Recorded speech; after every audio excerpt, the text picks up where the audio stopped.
I'm Jessica Abel of jessicaabel.com, and today's subject for the Growing Gills book club is The Long View, chapter 16, on the idea of setting a vision for your creative life and the value of having a very clear vision and having made decisions, conscious decisions about what you want out of your creative life. So I was rereading this chapter, and the thing that jumped out of the first half of the chapter for me was this idea of being clear on what life do you want to live? You know, what are the things that you want to be doing on a daily basis? What are you doing this creative work for? What's it for?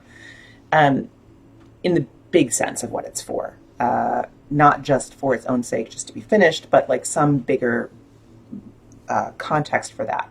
And so I want everybody to get in the chat and share with me a little bit about what you're thinking in terms of what you want out of your creative life. And I think, let me just frame this for a second by saying that one of the biggest dangers we can run into with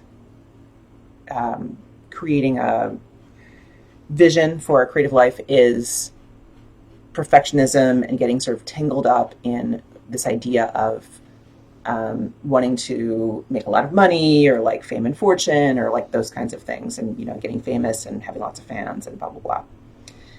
What I want to turn your attention to more is the internal piece of it. You only really have control over what you do. So if you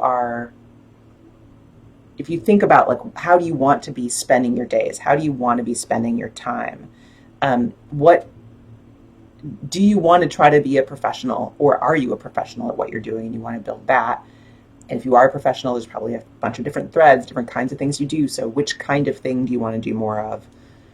Where are you happy? Like, when are you really happy doing those things? Versus, do you want to do the work for the sake of the activity of doing the work? A lot of crafters, this is the case, where the actual making the thing is the end result. And yes, you want to give it to people, you know, make people happy with it, but it's not necessarily something where you have you don't necessarily need to make it into a business or whatever. And I think that just that first choice, do you want to go in a professional direction and make this something that you are committed to professionally, where you're going to try to make money with it, or is this something where you're doing it purely for the satisfaction of doing it, and you may build an audience, you know, along the way, but it's not really a focus for you? That initial division between those two things, I think, is really, really crucial. So talk to me a little bit about that. Tell me how you feel about where you fall on that sort of along that line. And it's a spectrum. It's not necessarily a dividing line. It could be like 100% to 0%, you know. I actually have an activity in the book that I think we talked about already, the creativity communication matrix. If you go back to that, you'll think this is basically the same kind of thing. Like, where do you fall on that? What do you want out of your work? But then you have to think about it in terms of your own lived experience. And I had a couple examples in the chapter. While you're getting that in the chat, I have a couple examples in the chapter for me where I've been setting out to be a creative professional, you know, for all of this time, and succeeding at it in various kinds of ways, but having various both positive and negative results of that. And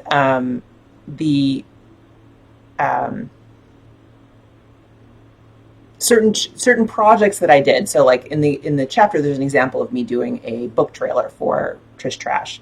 And the process of doing that book trailer took ages and ages to finish, but the end result of it wasn't really clear to me. And if I had thought to myself, what I want to do is learn how to do animation and to make GIFs, it would have been a roaring success because I learned a ton about that. It was the only animated thing I've ever made. It's pretty cool. I'm really happy with it. I think it turned out really interesting. But it didn't do anything for the book. So I needed to be very clear on my goals for that project. So not just in general, but like for that project. Do I need to be spending my time this summer on creating marketing materials that are going to actually work for this book? Or should I be spending most of my time drawing this hand-drawn animation that's going to do kind of nothing for me?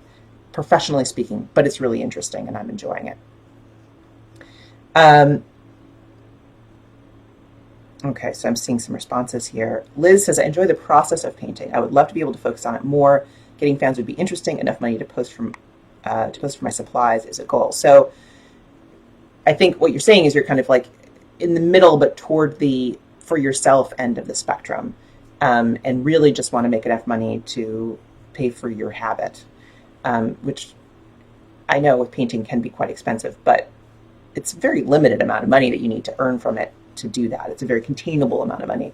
And I think if you were able to sell a few paintings and then like cordon off that money and say that's my supplies money, you might be able to succeed at that and just be like, oh, I did it. I actually made that. And that could be really satisfying for you. Lotta says, if only I knew the question of my life, the Matrix couldn't solve it. I am so unclear about that. Well, I think that this chapter can really help you because this chapter has what I call the vision quest in the chapter, and I've evolved that a bit in the Creative Focus workshop to be called vision charting. And really, it's like walking you through an imaginative exercise. Like, what if you came out the other side of this 5 years from now and you've committed to this thing and you're successful at it? It looks like this. Let's say what it looks like, and how does that feel to you? Is that what you want out of your life? Is that the kind of life that you want? I think one of the things that most authors, for example, don't think about when they're thinking about wanting to write is how much time they need to spend on marketing their writing and what that's going to feel like. And that is a part of being a professional author. It is a necessary part of being a professional author, not an author, but a professional author, where this is where you're making your living. You have to spend a large chunk of your time on marketing. That's true for most creatives who do this for a living. So if you're a cartoonist, if you're a filmmaker, like you're going to spend a big hunk of your time on marketing your work. How do you feel about that? Does that seem okay to you? If it doesn't, if you're saying like, I do not want to do that, that's legit. That's your choice. But it means you're not headed in that professional direction. You're headed in a direction of wanting to do this for your own satisfaction, perhaps building an audience because you want to be communicating with people, but the stakes are much lower because you're not trying to make money from your activity. I think that's very, very important to be clear on. Susie says, I'm definitely not in the position of wanting or needing to make money from it, but I feel like when people appreciate I like when people appreciate or recognize my work. Yes, so the communication piece of it is actually really important. So most of us are creating work with the idea of communicating something, even if it's quilting or something like that. You're communicating something about your aesthetics and your taste, maybe your family history, if there's a pattern or something that there's things you're communicating. And if you're writing narrative, so much more so, right? You're communicating things. You want to communicate to someone. If there's no one on the receiving end, that's a problem. But it can be a small and very focused audience who really cares, and that can be satisfying for you depending on what you're doing. So the perfectionism thing kicks in when you think about are enough people going to like this and whatever it is, and getting clear on what is enough for you, what would look like success to you is going to help you feel more comfortable, I think, as you move through this. And says, I just want to be a happy hobbyist. Great. Andrea says, when I create a podcast, it's so time intensive and ambitious that I feel like I need to be professionally successful at it and make money, even though that's not my motivation. I think that it bears detangling those things, because putting a lot of effort into something does not mean you need to be paid for it, making it intensive. And I know that you're a very serious podcaster, you're very serious about this stuff. And so you may need to make money from it for other reasons. But I think the idea of it being difficult and demanding, meaning that you need to make money from it, is problematic, to say the least. Like I'm saying, like my animation example, there's no reason why I shouldn't want to learn animation and learn how to do that. And it is, it took me, I don't know, I can't even tell you, many, many, many hours to do this project. It's just that I thought I was doing it for one reason, and I was actually doing it for a different reason. So again, there may be reasons why you need to make money from it, because this is what you're spending your time on and you need to make a living. So that may be the case. But pulling that apart from it's hard and I'm good at it, therefore I need to make money at it. Those things do not necessarily go along together. Bonnie says, I'm not sure how much money people make in the creative field that I'm interested in podcasting, so it's hard for me to decide whether this should be something I do for its own sake or whether I should do it professionally. I guess I could Google that. Well, you can Google it, but it completely depends on the kind of podcast and the monetization approach you take. Are you going to use ads? Are you going to try to find sponsors? Are you going to, which is kind of the same thing, but like different approaches. Are you going to, I don't know, sell the episodes, put it behind a paywall? Like there are ways to make money at it. But like those are choices to be made. But do you want to do that work to make that happen, or do you just want to make a podcast? That's the question. It's not about what you should or shouldn't do. It's about what makes sense to you as a creative. Do you feel like that's a path that you want to take?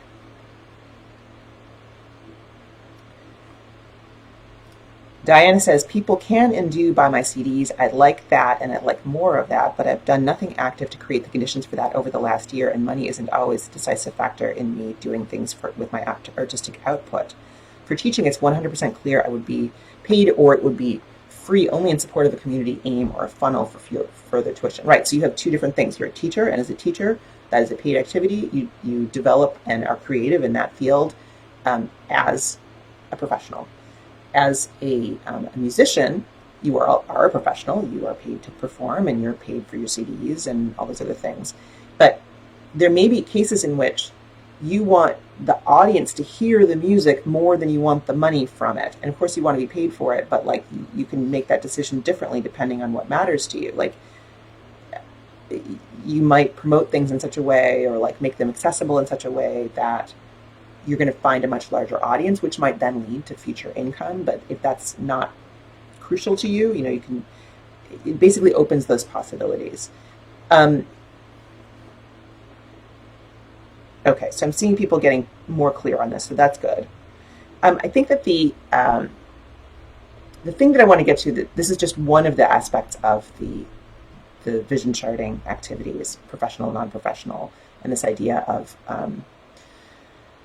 getting clear on your vision so that you can move forward with the right things. That's just one piece of it. There are other pieces that have to do with, are you an introvert or extrovert? Like, how do you want to work? If you are designing something that, like Diana, requires you to be playing in front of people in a room and talking to human beings and interacting, and you're a severe introvert, that might not be the right path, right? So there's other ways to filter out what you want out of your life than that.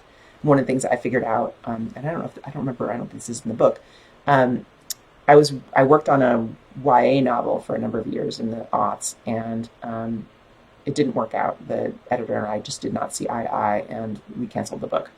But later on, I was thinking, oh, maybe I'll do YA again or something. And I thought about the people I know who are successful YA authors and what their lives look like. Like, what do they do with their time?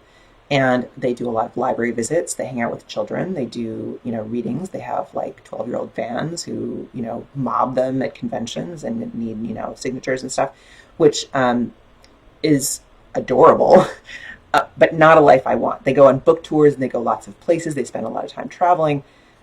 I didn't want any of that stuff. And so it was a way for me to filter backwards. And this is the point. This is the big point. Figure out sort of where you want to be. And like, does this idea, if you follow this project to its logical conclusion or logical expansion, say, is that the life that you want? If this is successful, is that where you want to go? And I really thought, oh, I don't want that. I should not be working on YA books, because if they were successful, I would end up with a life that I don't want. So I didn't. I haven't done any more of that stuff. And I think it's very, very important to see the connection between your activities today and where you want to go. So creating this vision, again, can trigger perfectionism, and I'm not trying to do that. I'm not trying to get you don't have to know for sure. A vision is a direction to pull in. It's a way to kind of like organize your thoughts and your activities, you can change it. You should change it, based on day-to-day information that's coming at you, where like I thought when I started this book that the life of a YA author was something I wanted. Later I was like, oh no, I don't think I want that. There were these differences that happened over time. And so my vision changed. My vision of what I wanted changed at that point. And that's important to say, that like the vision doesn't have to be static. You don't have to stick with just one thing. You can change it based on your life. But creating that vision gives you criteria when you're choosing your one goal to relate to. So does this, again, doing this animation for the purposes of marketing, does that serve my goal of increasing the audience for my book? It does not. Should I spend time on it?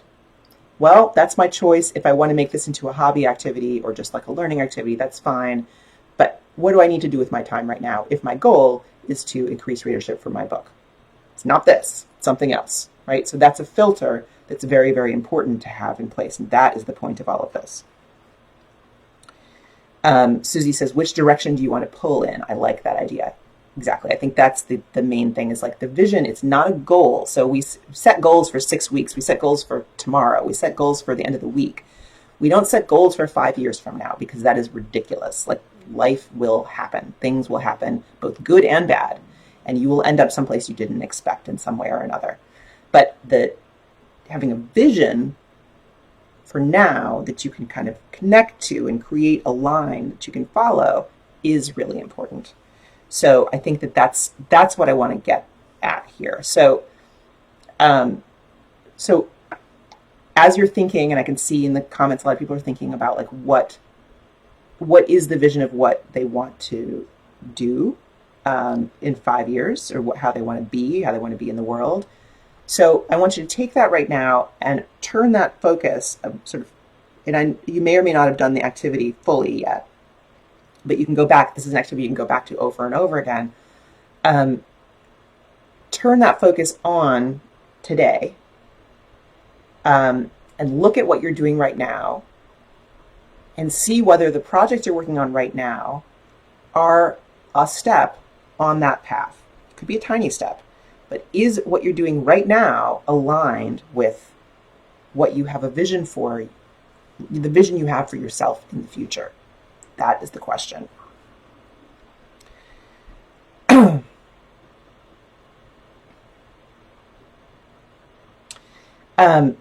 Syl says, sadly, I know for a fact that many creatives professing to be very successful have in fact financial independence based on family or partners. I asked in a large group who depended on a partner for their bills, and answers weren't pretty. I think that's absolutely true. I think being a creative person, creative pro, is a very difficult thing to do to be financially successful.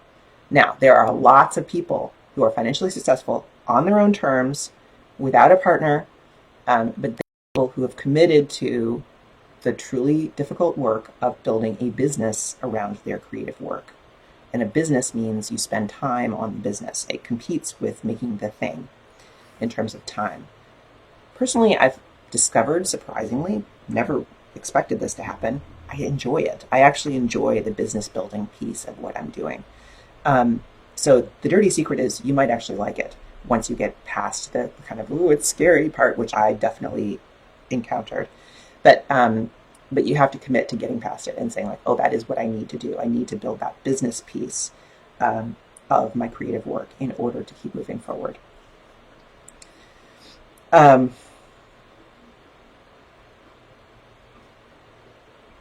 So Liz says, that's what tripped me up for a long time moving forward. I'm very much an introvert, and that prevented me from moving forward with the direction that I'd like to go. Growing Gills and DIY MFA, who I just did an interview with this morning. I was talking to Gabrielle this morning. It was a great interview for an upcoming event they're doing. It's going to be amazing. Have really helped me figure out that I can tailor how I want my future to be, even while being an authorpreneur. Authorpreneur, that's a new one on me. Yes, exactly. You can make decisions about it, but you can't make decisions about it, and you can't design it for yourself if you don't know that's what you want. If you know it's what you want, you can get there. If you don't know it's what you want, you're going to be all over the place. You're going to have no filter for your activities of today, and you're not going to be getting yourself on that path. Actually, my interview with Gabrielle today, which is for an upcoming telesummit, which I think is called the Writer. It's like a virtual writers conference she's doing sort of through her podcast. It's going to be really great. I'll make sure you guys know about it. But I was talking about no. And you know how much I love the word no. And we talked about how choosing and saying no is the key to getting out of overwhelm, as I've been saying here over and over again. And so I divided it up sort of on ad hoc in the moment to like different kinds of no's. So no's to people you're in relationships with, spouses, children, friends, whatever. No's to bosses and clients, like things you have to turn down and say no to, or carve out space for yourself. And then the no to yourself, the one goal no, which is like, which thing am I going to do? Which thing am I not going to do? And that's the kind of thing I'm talking about with this animation idea, where it's like, that was an idea where I was like, got really excited about it. It's super fun. Started doing it. And I was like, wow, this is a lot of work, but I'm doing it for this reason. But the reason was not a good reason. And when I got to the end of it, I was like, what was I doing? Why did I do that? If you don't understand how you're making those decisions and what you're doing, like the reasons for what you're doing, you can end up spending a lot of time on stuff that you feel like you've wasted time. Catherine says, I agree that the vision changes and evolves. My one goal in 2017 was to make a voiceover reel and earn money online. I learned so much about the challenges, and along the way, my vision shifted dramatically. I ended up earning several $1,000s for TV acting jobs and only $100 for internet voiceover. I understood that earning potential was the dark forest. Right, so like you were resisting trying to make money, asking people to pay you because it was so scary to do, I think is what you're saying there. But this is really interesting, you guys. Pay attention to this thing that Catherine said in the comments, where she did this activity in 2017, came up with the one goal to make a voiceover reel, trying to make money in online voiceovers, has ended up with $100 from online voiceovers 3 years later, but has made thousands of dollars for TV acting jobs in the same period. And so her vision has shifted, and shifted based on reality. Figured out, what is this really like to do online voiceovers? Not so great for her. Okay. Annette says, yes, I spent yesterday pondering that exact question. What I'm doing now aligned with what I want for my future. And fortunately, the answer came back as yes. High five, Annette. That is awesome. Okie doke. Silbar, takeaway, consider not just the vision of the future, but all that specific vision entails. Yes, this is connect this to the working backwards thing we did on Monday. So you have your vision, and you, in large brush strokes, work your way backwards to today and be like, okay, what does that mean I should be doing today? You can also work forwards, like what I'm doing now. What are the results I'm looking for? The outcomes I want out of this. It's the creative outcome, but is it also supposed to make me money? Is it supposed to do other things? And are those things aligned with this vision? Or am I working on something else entirely and not really acknowledging that? Because that happens all the time. Where the thing you're doing, you're really excited about, you're like, oh, that actually heads me in this direction over here that I wasn't even thinking about, and has nothing to do with this thing that I've been telling myself I want.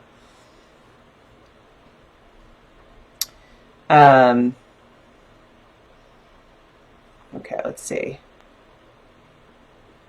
Joan says, envisioning the life of the author I want to be seems to lead me to look at the lives of my role models, like Emil Ferris, for instance, which can be dangerous, I think, or setting myself up for disappointment. Because I'm never going to be Emil Ferris. I'm going to be a more accomplished version of myself. Probably best to list 10 authors and creators I admire and sort of average out what their lives look like and imagine myself living that life. Yes, and I would say also filter out a lot about, what you're talking about is trying to filter out their individuality and say, like, what are the commonalities, which I think is really useful. But as you're saying, like, comparing yourself to somebody who exists in their life is, like, not great, right? It just gets you into, like, imposter syndrome and, like, comparisonitis and, like, all these other things. So real dangerous. But I do think that you can use all of that kind of data you get out of, like, what are the specific, what it's really like is doing the creative conditions activity or the creative marathon activity that we talked about a few weeks ago, where you're like, all right, well, what were the conditions in the past that worked for me? Well, you're like, okay, well, how does that cross over with the conditions of other people's creative lives as far as I can observe them, which of course you do not know inside of what their working life looks like. You only get what they present to the world, which is very limited. But like, where do those things cross over? And how can I build something that, using who I am and what I do, to build this thing forward? That's a new idea, you guys. I just came up with that on the spot, but I think it's a good one.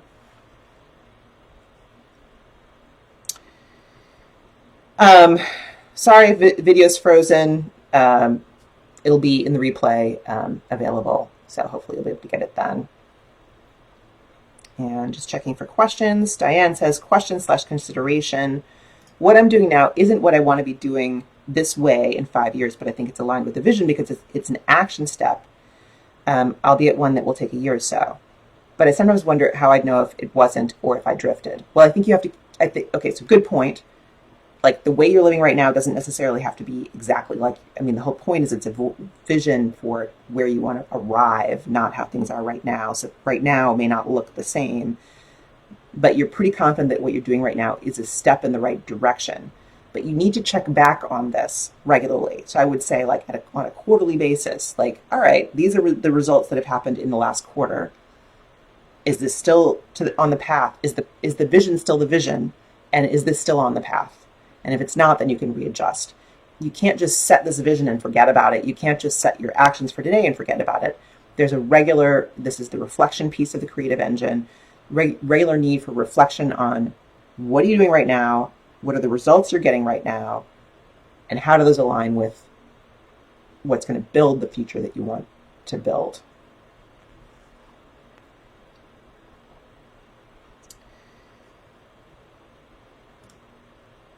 Okay, so I have a couple of minutes for questions, and I'm going to go. But this is, I feel like I was kind of, with this chapter, I was a little bit like trying to figure out what I wanted to say as I read through it, because I just feel like this question of vision is so important, and yet it can be such a trap because it really does set you up for comparing yourself, feeling less than, and I don't want to cause that for you. That's not what this is about. It really just is about, like, it is very much connected to that creative marathon, creative conditions activity, and who are you and what actually makes you happy about your creative life, and how can you support and build that. And this is totally in the reflection piece. It's collect in some sense, but reflection piece of the creative engine. It's really, and it's something that we don't make time for often enough, and I think that it's incredibly important in terms of making sure that what you're doing is what you intend to be doing, and that you are putting pieces in place to get where you want to get, so that 5 years doesn't just stay 5 years out forever, but you actually get closer to it. That's really the point. So I think that brings us very neatly to next time, which is the dark forest. We're going to be talking about getting stuck in creative projects. We're really getting to the end of the book now, a couple more chapters, and we're getting into part 4 next time, which is falling down and getting up. So how do we keep ourselves going through really rough parts of creative projects? And I think that this is an excellent sort of pivot point right there.